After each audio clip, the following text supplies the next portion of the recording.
ছোট্ট শিশু রামিসা আক্তার পাশের ফ্ল্যাটে ধর্ষণের পর নির্মমভাবে তাকে করা হয় হত্যা।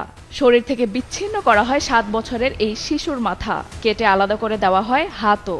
এ ঘটনায় গ্রেপ্তার করা হয়েছে হত্যাকারী সোহেল রানাকে। পাশাপাশি পুলিশের কাছে ধরা পড়েছে তার স্ত্রী স্বপ্নাও। এবার তার কাছ থেকে রিকশা মেকানিক সোহেলকে নিয়ে মিলল চাঞ্চল্যকর তথ্য। মঙ্গলবার সকালে রাজধানীর পল্লবীর একটি ফ্ল্যাটের খাটের নিচ থেকে শিশু রামিসার মাথাবিহীন শরীর এবং পরে বাথরুম থেকে তার খণ্ডিত মাথা উদ্ধার করে পুলিশে। সোহেল রানা বিকৃত যৌনরুচি সম্পন্ন একজন লোক এবং তিনি তার স্ত্রীকেও বিভিন্ন সময় নির্যাতন করতেন। নিহত রামিসা স্থানীয় পপুলার স্কুলের 2য় শ্রেণীর ছাত্রী ছিল। মরদেহ ময়নাতদন্তের জন্য ঢাকা মেডিকেল কলেজ হাসপাতালের মর্গে পাঠানো হয়েছে এবং এই ঘটনায় পল্লবী থানায় একটি হত্যা মামলা দায়ের প্রক্রিয়াধীন।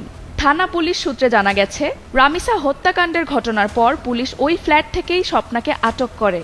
তবে সোহেলকে আটকের আগেই তিনি পালিয়ে যান। পরবর্তী সময়ে তথ্য প্রযুক্তির সহায়তায় নারায়ণগঞ্জের একটি দোকান থেকে তাকে গ্রেপ্তার করা হয়। নির্যাতন বা রক্তক্ষরণের বিষয়টি জানাজানি হয়ে যাওয়ার ভয়েই শিশু রামিসাকে শ্বাসরোধে হত্যা করা হয়েছে। পরে আলামত গোপন ও মরদেহ গুম করার উদ্দেশ্যে শিশুটির মাথা ও হাত কেটে ফেলা হয়। এর আগে সংবাদ সম্মেলনে ডিএমপির অতিরিক্ত কমিশনার এস.এন. নজরুল ইসলাম বলেন, প্রাথমিকভাবে আমাদের ধারণা শিশুটির সঙ্গে কোনো বিকৃত যৌন আচরণ বা ধর্ষণ করা হয়েছে।